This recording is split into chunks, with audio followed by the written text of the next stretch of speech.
Hello, my name is David Holcomb, and this is my Unit 7 scholarly activity for my history class for Columbia Southern University. As the title of my presentation suggests, Sarah Jehoshaphat Hale is a great example of an ordinary American from ordinary beginnings who, through hard work, determination, and stubborn resolve to never quit, shows that success can come to anyone, even when people and society tell you that you could not be successful merely because you are a woman. From this slide, we can see a portrait of what Sarah Hale looked like. Nothing from her appearance suggests an excess of wealth, and in my personal opinion, reminds me of what I would imagine an ordinary woman of the time to look like.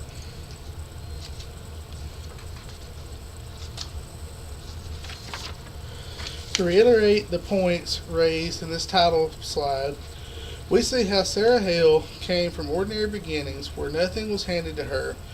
Her future success, as we will soon see, was solely earned through her own merits. As we see from this slide, and with the benefit of history, Sarah Hale began her journey as a writer in 1823 when she wrote The Genius of Oblivion and other original poems under an anonymous pen name. Sarah Hale worked different jobs before she started her writing career. As with all undertakings, she continued to grow and refine her style as a writer. She did not always take the popular stance on the things that were considered normal for the time, but writing was, and still is, a powerful medium which conveys the author's feelings not only for the readers of the time, but also for readers of today. In the first 3 points, we learn that unlike writing books, where success may come after a work is published, magazines present an entirely different dynamic for the writer and editor. Magazine success is often gauged by the number of readers, and to keep and grow the reader base, you must stay current and present interesting, relevant information to the readers. Sarah Hale did this by including writings from authors such as Harriet Beecher Stowe, Edgar Allan Poe, and Nathaniel Hawthorne, and allowed women of the time to have access to information and ideas not typically found in women's publications. This point also backed up by Sarah Hale releasing nearly 1,700 biographies. As Sarah Hale's success and influence grew, she turned her eyes to using her position to help improve the lives of ordinary women, much like a young Sarah Hale. The work that Sarah Hale began yielded results seen not only in her lifetime, but can even be seen in today.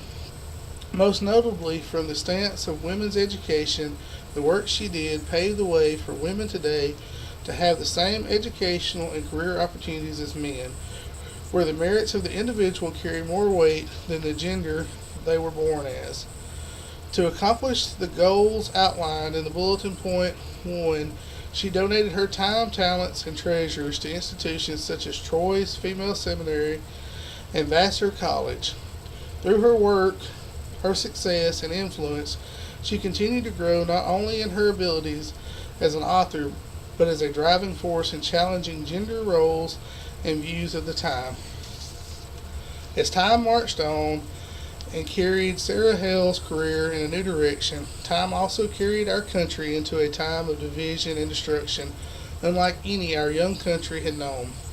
During the conflict which would come to be known as the Civil War in the North and the war between states in the South, this war literally divided the country in two, pitting brother against brother, father against son, and caused many social movements to be put on hold until more peaceful times returned.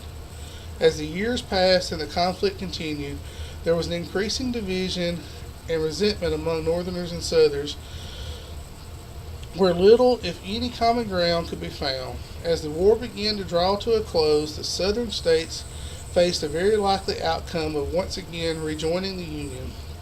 Sarah Hale saw an opportunity to find common ground and begin a healing process for a newly united country. This holiday that Sarah Hale envisioned was a national day of Thanksgiving. Using her influence and notoriety as a respected magazine editor, she implored President Lincoln to consider proclaiming a national day of Thanksgiving to serve as a new holiday for a newly united country, no longer of only Northerners and of only Southerners, but simply as Americans. President Lincoln took under advisement Sarah Hale's request and declared Thanksgiving to be a national holiday.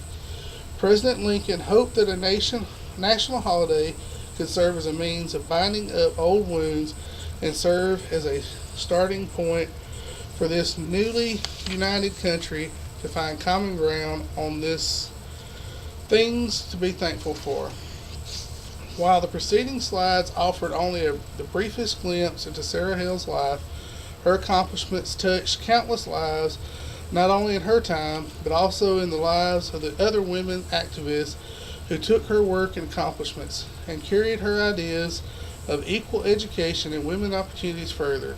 Sarah Hale's work, I personally feel that women's rights could not have progressed across the decades and accumulated with women eventually gaining the right to vote and having say in the direction of our country, a country of men and women.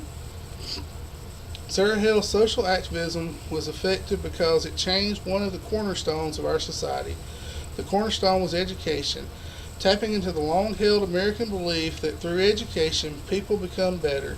Sarah Hale believed that women deserve the same opportunities as men for self-improvement and in the pursuit of happiness that our founding fathers wrote about. In Sarah Hale's lifetime, but most especially in the years and decades that followed, the fruits of Sarah Hale's labor came to bear as women were exposed to new opportunities once thought as only belonging to men. They began to show to society that productive and valuable contributions begin in the mind of a person looking for a better way of doing things, regardless of gender.